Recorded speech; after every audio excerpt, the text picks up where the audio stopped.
Who needs Liam Rosenior? We have got Callum Mcfarlane, ladies and gentlemen. Welcome back to another video.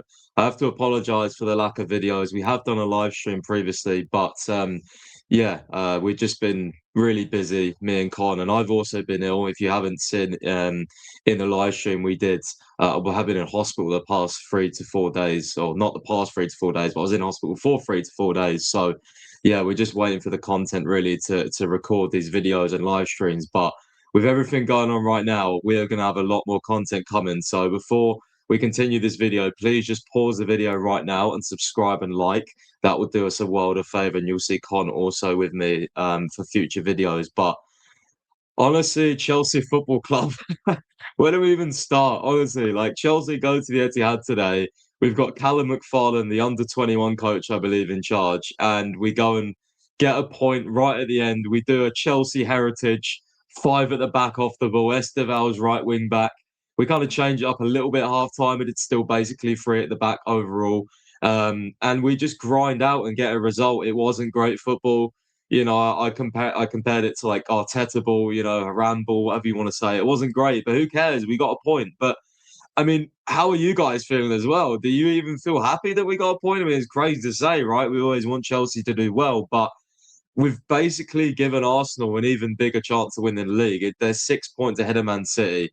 Let's cut the Aston Villa bull crap out. Like they're not gonna, sustain a title challenge. So I mean, yeah, to give Arsenal a 6 point lead isn't the best, but these players showed up and got a result in a big game again. I don't think the performance was the best, to be honest with you, but in these type of games doesn't really matter. As long as you get something from them, that is all that matters, really, isn't it? And we got something. We got something. We got Reece James at the end. Bringing Mcfarlane over to the fans. I absolutely love that. And I mean, Lewis tweets here.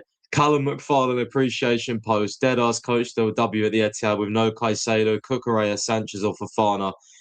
With Neto, Palmer, and JP playing like trash. And I have to say, he's absolutely spot on. I mean, I'm not sure about coaching a win. I don't think we quite did enough to win, but we definitely did enough to draw the game. And we got a draw. Neto missed a really good chance. Delap had a chance. Delap was really, really good today. Unfortunately, he still had to throw in a few WWE moves here and there, but I thought he was really good coming off the bench. And yeah, we had no Caicedo. We had no Cucurella. We had no Sanchez. Jorgensen actually played all right, to be fair to him, but still, Sanchez has obviously been really, really good for us this season. Fofana was apparently had a fever, although, who knows, because he had, been in France for like the last couple of days. So I don't know if he has a fever or not. Who knows? But yeah, Neto, absolutely abysmal. How did Pedro Neto not come off? How the hell did he play 90 minutes? Absolutely dreadful. This guy is honestly one of the worst wingers in the Premier League, maybe even Europe. He is incapable of playing simple football. His decision making, his touches, the way he can't take anyone on, his crossing most of the time sucks. Like honestly, he has just been so bad, Pedro Neto. But context to this performance. Let's be honest, every single Chelsea fan, you guys in the comments, let's be real. Everyone thought we'd get battered today. So to get a point here, I'll take it all day long. And I just suppose now that it's going to be interesting to see what happens. Coming into the Fulham game, obviously, if we share a little bit more sort of information here, let's go to Twitter while I'm live.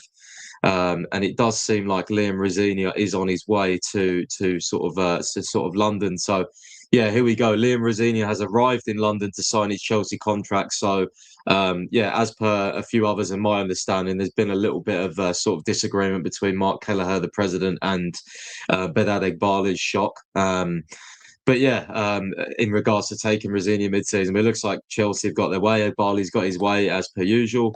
So Rosenior's arriving in London. But let's be for real, man. Let's talk about Rosenior next week because this was the scenes at full time. And you know what, man? Fair fucks to Mcfarlane and the team. He clearly was looking nervous throughout the whole week. I mean, who wouldn't going up against Pep Guardiola? But oh man, honestly, I'm just super happy for him. I'm so happy for the team staff, not necessarily the team in general, because I'm a little bit annoyed the fact that we can kind of put in that type of performance, but then against Bournemouths and the other ones, you drop points, and it doesn't seem like they're quite on it. In the second half, I thought we were sort of much more trying to get something out of it. So it's annoyed me the fact that I think some of the players did down tools under Maresca towards the end, but you know what? It is what it is. We've got a point here. We have to move on, and we'll hopefully let the fans do the talking in terms of the protest that is coming up, because I wanted to cover this. This has gone absolutely crazy on my Twitter, and I wanted to sort of show this here. So there will be a protest.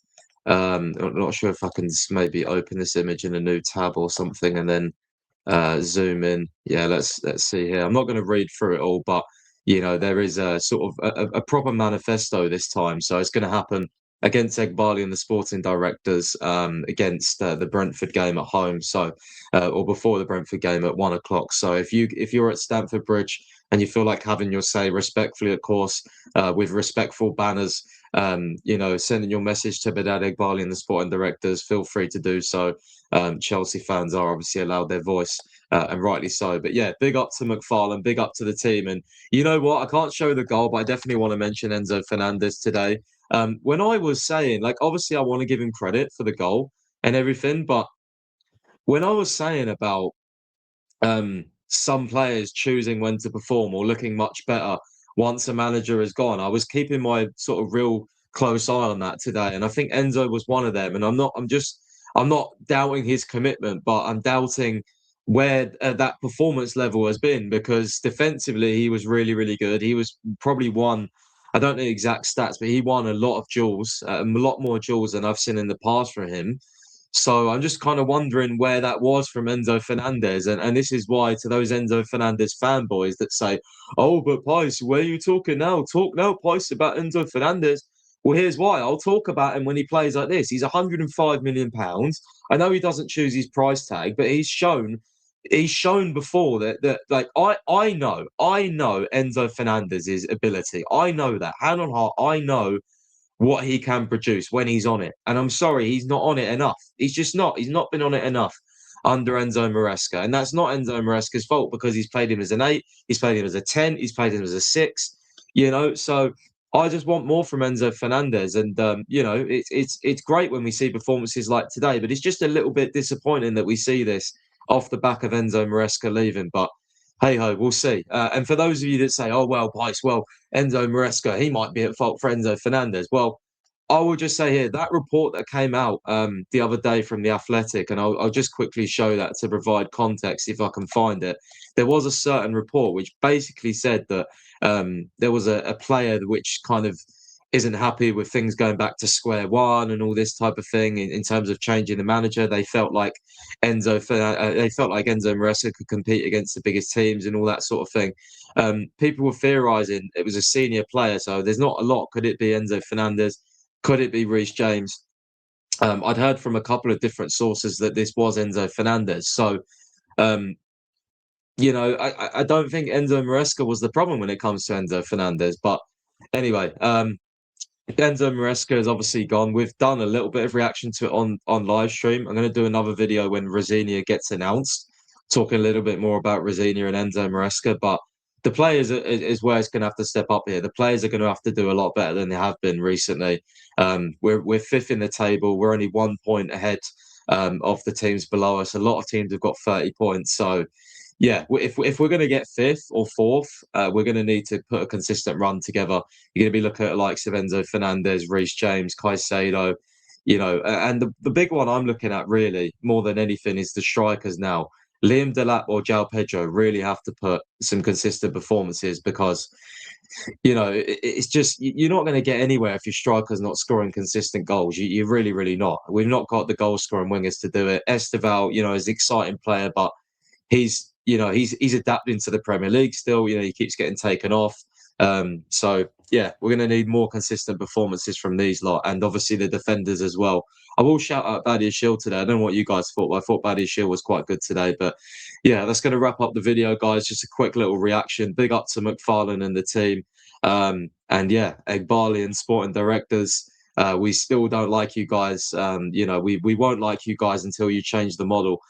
Because we've shown time and time again we can get these results, but unfortunately the squad depth, the constant changing of managerial appointments, the micromanagement from above, all these points in the supporter manifesto, which you can read on my pinned tweet, do unfortunately loom true. And until they change, then Chelsea fans can't change. It's as simple as that. But yeah, thanks everyone for watching this video. Hopefully you enjoyed, and let me know your thoughts down below in the comments. I will be doing a podcast with Lawrence tomorrow as well, CFC Unfiltered on Spotify and Apple. So keep an eye out for me tweeting that.